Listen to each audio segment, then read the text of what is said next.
Philosophers can debate forever talking about soul and life stealing through the lens of a camera.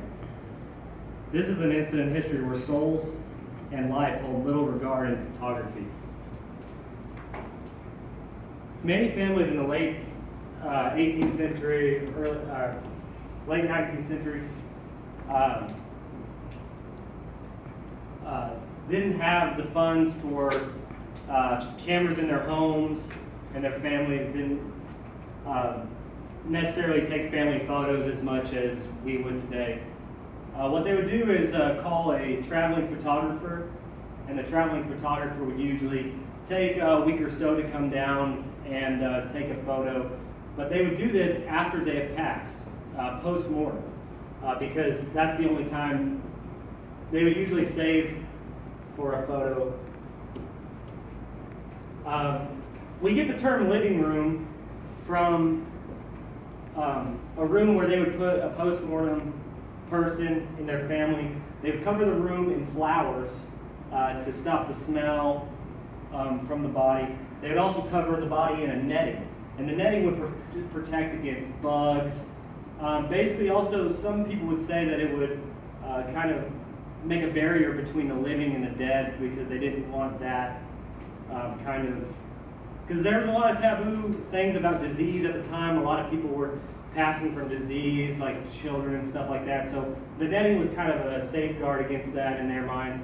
And that's where we get the term living room, because the living would come into that room to view their loved ones until the photographer would arrive. It would usually take about a week or two in some cases. And also the embalming practices were not the same as they were today. So sometimes they would be a little bit more decayed than they would be.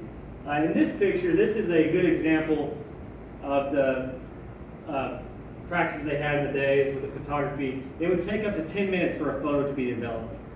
So while the photo was being developed, the living people would be more blurry. Like in this photo, you can tell that this person is deceased because there's not a lot of blur. And the livings would kind of rock back and forth in some cases during the photos. And that also came into the invention of a Brady stand. What a Brady stand was, a lot of people think that a Brady stand was made just for post-mortem people. So what a Brady stand is, it's a stand that would hold the person up so they could stand still for the photo. So a lot of post-mortem photography can get mixed up in this case. In this, you can tell that the woman is passed on because of the lack of movement in there. Here's an example of the Brady stand. Also, you can tell right here in the photo, you can see the edge of the stand. Michael Brady, who invented the Brady stand, he invented it. He actually did the portraits for Abraham Lincoln and a lot of other different people of that time. But the Brady stand became very popular in post-mortem photography. As you can tell, they would prop their arms up in certain instances and put an object there to kind of make sure they didn't fall over and things like that. Also, they had a lot of darkening around the eyes area because sometimes they were closed and they didn't want to go through the trouble of kind of painting them on or adding different colors to make them look more lively. And that's why some photos were darker than others or in different hues. Sometimes the photographer would take a long time to get there. In this instance, sometimes they would cover the face of the person they were taking a picture of, kind of in a hidden mothers, which I'll talk about in a moment. But in this instance, they kind of want to remember their loved ones in a more realistic light, even if the more decay is what they get.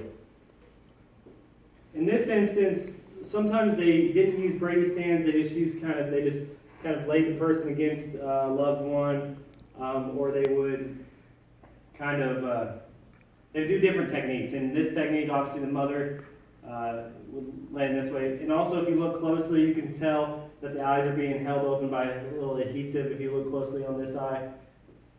So there's different techniques that they use. Sometimes with babies, a lot of baby illnesses at the time, babies wouldn't live. There was a lot of times where babies wouldn't live past maybe their second birthday. And also during the Victorian era, they had mourning practices. So mourning for a wife would be probably about a year. They would wear black for a year.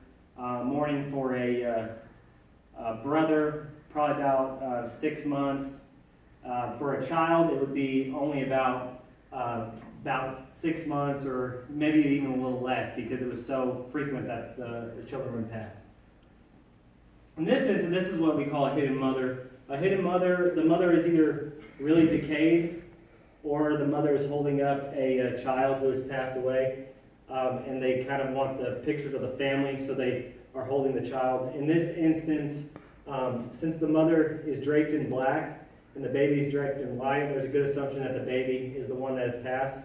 But in other instances, you would see from just the head being covered would be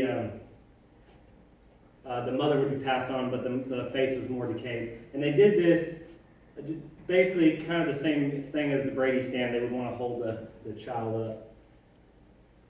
Some were more telling that the person was passed on. They would have them write in their caskets, and they would just take a family photo. Sometimes they didn't want to cover the person. Sometimes they, no matter how gruesome it was, they wanted to remember them how they were, even if you get this type of photo, because this is one of their most valuable items in their home was family photos. And the only time they could really afford them was during post-mortem. In this instance, you can see parts of the Brady stand. This Brady stand kind of comes out. It's holding her from the outside. You can also see, and also you can see some blurring in their faces from moving. And they kind of change the colors to kind of make it look more realistic. And there's some other examples. In this instance, they're all wearing black, so somebody else in their family has passed on, or they're mourning. Usually, the poor person who's passed on doesn't wear black too, but in some instances they did. Sometimes they would dress the person in white or different colors, and they would also try to reenact some things from that they didn't get to experience in their life, like weddings. They would dress them up in wedding dresses. They'd dress them up in different things to kind of give the illusion that this person had all these life experiences. In modern day, mostly Louisiana, they still do post-mortem photography in that type of thing. While there are several myths about post-mortem photography, it's a very real tradition in American history, and thinking about the respect that was used in handling death was so often very interesting. The practice lasted approximately 70 years, and the traditions passed with the passing of Queen Victoria. And I'll take any questions you guys have.